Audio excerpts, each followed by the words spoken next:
Hey guys, my name is Haley and today I'm going to be filming another horror and thriller book recommendations. So, I made one of these last year and completely forgot about it until I started making more book recommendation videos this year.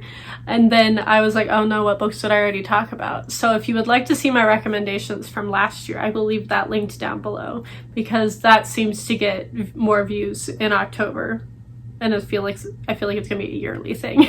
So those are some of my other favorite horror and thrillers that I've read, but today I will be talking about other ones that I've read since then. A lot of these I haven't wrapped up yet, so slight spoiler for my wrap up for spooky season, but I will be talking about, I think, 10 today. If you didn't know, I read a lot of horror and thriller, like at all times in the year in general, like definitely not just during spooky season, but like everyone else, I tend to read more of it in the month of October, September, October. I've read a lot of it, so these are definitely not all of the horror and thriller books I've ever read, but these are ones that I recommend. Also, again, I am pre-filming, and I'm so sorry for the lighting. It has been pouring down rain for 3 days, even in Georgia. I feel like I'm in Ohio, because this is Ohio weather, what's happening, Georgia. So, the first book I'm going to talk about is one of my favorite books of all time, and that is The Hollow Places by T. Kingfisher. I've read both of her books. I think I might have recommended her other one. If you haven't read the Twisted ones, I also recommend that. But the one I want to talk about is The Hollow Places, because in my opinion, it's better than the Twisted ones, and has my favorite trope in any book ever, and that is a hallway that shouldn't exist, which, if you didn't know, I learned that I love that very niche, specific book trope from The House of Leaves, which is arguably my favorite book of all time. I'm too scared to make that list. But this is a story about a girl who comes back after her father's having health issues, and he owns this like menagerie of like just weird and strange things and items that he has in a museum, and she moves there to help him run the museum while he's having health issues. And she stumbles upon this door panel hallway thing. She walks into it and then finds herself in this in-between realm of being in between worlds, or rather between dimensions. And in that dimension there is this really creepy entity that patrols the waters around this place, and she comes back from there and then she makes a friend and they go back in trying to figure out what this place is. And I will say, while this book is very creepy, the reason it is one of my favorite books of all time is because the humor in this is the funniest humor I've ever read in a book. I don't know if it was just the audiobook narrator and the way that she narrated it, or if it's actually like the book itself. As I listened to it on audio, it might not be as funny physically, but this main character's inner monologue is so funny. She is the most self-aware horror movie person you've ever seen in your life. She walks into a place and she's like, of course there's a monster here. Of course I'm probably gonna die. Of course I walked into a hole in the wall and found another universe. Like, she is the definition of that type of character, and I love her so much. I also love like different realms in books. That is another thing that I really enjoy. I like anything with multiple dimensions, and this very much skirts the edge of that. And to make it horror just makes it all the more my type of thing. So with those two books, T. Kingfisher has bolted herself up to the top of my favorite authors list very, very quickly in the last year, and I cannot wait for her to come out with another book. Then another one that is not personally my favorite book of all time. I thought it was solid 3.5 stars, but I do think it's good for spooky season, and that is The Ruins by Scott Thomas. Is that who it's by? Oh, I read this like 2 years ago. But this is the story of this group of like college-age people realize that one of their friends is missing, so they go to like this forest to find him. There's a really creepy group of people that are protecting the forest and tell them not to go in there, and they do it anyway because they have no self-preservation. And I will say the beginning of this book is so slow and the writing is kind of dense for a horror slasher thriller, but this book is so fun. There are parts of it that have stuck in my brain even though I didn't like the book as a whole that much. If you can handle stupid characters, go ahead and read this. I think it's a really fun, I'm sure it's a movie. I'm pretty sure it's a movie. I would love to watch that movie. But if you can handle dumb characters and just want a slasher movie in book form, try this one out. And then we have the sleep experiment. My preface for this one is if you can't handle really bad writing, maybe skip this one. The writing style is not good. It feels like a fan fiction, but like not even a good fan fiction writing style. And it is based on the creepypasta, the Russian sleep experiment. If you were on the internet in the early 2000s and enjoyed horror or were on Tumblr, you probably know what this creepypasta is. And it was my favorite creepypasta. So I was like, oh, there's a book based on it, I have to read it. This book is very short.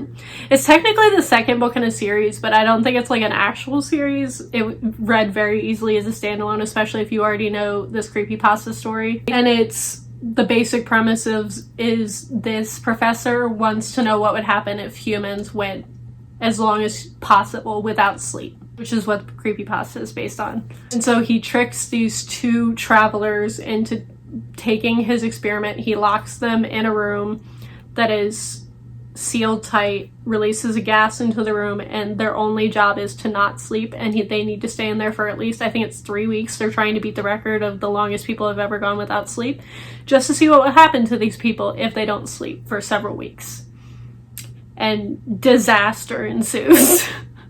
If you don't like body horror, maybe don't read this because it does get quite grotesque.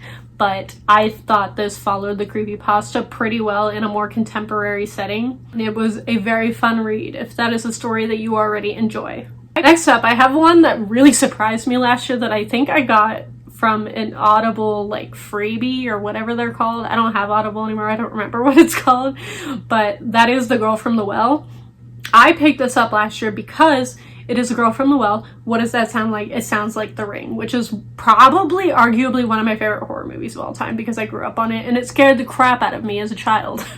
And this, I thought it was going to be just a horror slasher, but you start off in the head of the actual girl who is doing the killing. So like the girl from the well. And I found her perspective so creepy and perfectly like sinister and scary. And then this book takes a different offshoot of, it's not just horror, it has a lot to do with Japanese culture and things like that of where this story originated, which I found fascinating. And I really, really enjoyed this. I think it's a fun read. I feel like not enough people have read it. If you do like The Ring or are reading Rings or whatever the actual book is called, and if you've already read that and you want another like take on this story, I highly recommend this one. Then I have The Grip of It. This book is a book that I DNF'd well over a year ago, and then it's very sinister, scary line of this book has stuck in my brain ever since I DNF'd it, and I decided to pick it up again. And I think it fits the bill of a very creepy book, and I feel like not a lot of people have read it, and it's a very, very short book. If you're someone who can't read like big tomes in October and want just shorter horror reads, this is a great one. The audiobook is also fantastic. And it is the story of this couple who moves into this house that is supposedly haunted. They didn't really know that going into it. And they're like, oh, we don't believe in that stuff. Like every person that moves into a haunted house. And really strange things start happening. They find like weird holes in the wall and like hidden passageways. There's a certain line in this book that stuck in my brain of the kids in the trees were laughing. You don't ever see the kids in the trees. You don't know what that means, but it is a line used over and over and over and over throughout the book of these supposed kids in the trees who are laughing at them as they're losing their minds living in this house. And this just takes a really fun horror twist. It's kind of terrifying, I'm not gonna lie. The ending isn't my favorite, but if you really, really enjoy like haunted house stories, this is a very, very fun one. Next up, we have a slightly less terrifying one. So if you're not super into horror, there are horror parts of this, but it's less gore horror like a lot of these were. I have The Rules for Vanishing. This is, I would say it verges on YA or new adult. It's this group of friends who go into the forest, find this portal that they didn't think was real because it's just a local legend. And it takes them into this weird dimension where they have to follow the instructions to find their way out of it and to find the person that they went in looking for. And parts of this were kind of terrifying. I'm not gonna lie, the audiobook is also fantastic. I love this cover, and this book has stuck with me over the last couple of months since I read it. And I just think it's a really fun read compared, like, if you're not as into the horror and you just want more of a fun read with some horror elements, I recommend this one. Next up, I have Near the Bone by Christina Henry. I've read one other Christina Henry, which is the Alice in Wonderland retelling. I believe it's called Alice. And she apparently has written a horror book, so I was like, oh, I'll check that out. And I can't even tell you what this book reminds me of, but with horror elements, because it's a huge spoiler. Because you don't find out until halfway through the book. And it's about this woman who lives in the middle of nowhere in the woods with her husband, who is not a good person. He's very abusive, and she is starting to realize she might be in a bad situation. But also at the same time, there's this creature that is haunting, or rather prowling through the woods that they can't see. And the man goes to try and get rid of it. And then everything ensues from there.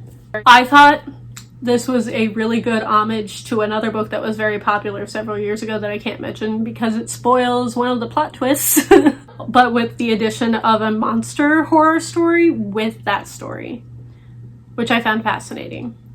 I also love the way that our character came to like find herself throughout the book, and I thought this was a really, really solid thriller. If you like the whole I can't see the monster thing, this is a fun one, and I highly recommend it. It was very fun. I think I gave it like 4 stars. And I have a book I have read very recently but 100% deserves to be on this list, and that is The Need by Helen Phillips. This is about a archaeological botanist, I don't know what else to call her, where she looks up plant fossils, and she is digging at one of her sites and finds things that shouldn't be there in this hole, like a Coke bottle that doesn't look quite right, or like other labels that look like they're just slightly off, and she finds it really bizarre. But that is also happening at the same time in one perspective, and in the other perspective is her at her home, and she realized that there is an intruder in her home, and it's very much a very tense home invasion situation of her trying to protect her kids. I talked about in one of my other videos about how this book was very relatable to me, in the sense of her talking about her kids and how these kids were written really well, like probably the best written kids perspectives and like actual lines toddlers would say that I've ever read in a book. Normally kids, I feel like, aren't written either much older than they are or much younger than they should sound. And as someone who works with like ages like 1 to 5, I'm very particular about that, of how kids actually talk. And this book did a really good job with it. It talks a lot about motherhood, so if you are a mother, you might find this very interesting. It has a lot of really good horror elements, and I thought the plot twist was really fun and the ending was great. And then another book that I just read that I can't give away too much because it spoils the entire book is And the Trees Crept In. This book is so good. This audiobook is one of the creepiest audiobooks I have ever read in my entire life. It has like background voices, like our main character will be talking and then there's whispering like edited behind her voice that is terrifying to listen to with headphones because it moves around the headphones, and I was like, I don't like this. And also like a lot of the voice actors do different voices for different characters. There's like a really creepy like demonic voice in there. It's such a good audiobook. And it's about this girl who moves in with her aunt, I believe it is. I just read this, I should know this. And she moves in with her aunt with her little sister, who is, I believe she's deaf and mute. She doesn't speak, she's nonverbal, and she signs everything to her sister. But we also get a little bit of that girl's perspective with a creepy line in particular that got me. She was like, I don't know why my sister can't see the tall man in the corner with no eyes. And I was like, what am I reading that's terrifying? Like Slender Man. But it was really, really fun. It was very, very fast paced. The audiobook, I cannot stress enough, please listen to it on audio if you are able to. And the whole deal with this is that our main character believes that the trees are slowly creeping closer and closer to the house, but she can't prove it. And she's trying to figure out what to do because she doesn't want to go into the trees because she thinks the trees are malevolent, but she also wants to save her sister. Genuinely going to be on my favorite books of the year. I loved it so much. 5 out of 5 stars. Great. great. The ending was not what I was expecting, and I honestly, for a while there, wasn't sure if I was gonna like it, but then there was like a second ending and I was like, I'm on board with this.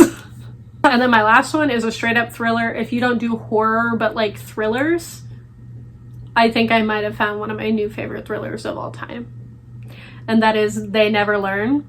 This is about a female serial killer who murders rapists on campus at a college. Very dark academia.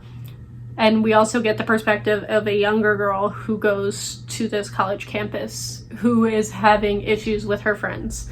And I loved this so much. There was a point in the middle of this audiobook that I just went, oh my goodness, I did not see that coming. And I feel like I should have, but it's so well paced. It's such a fun girl power concept of a female serial killer who is murdering men who are hurting other females. And I highly, highly recommend it. I also loved the writing of this.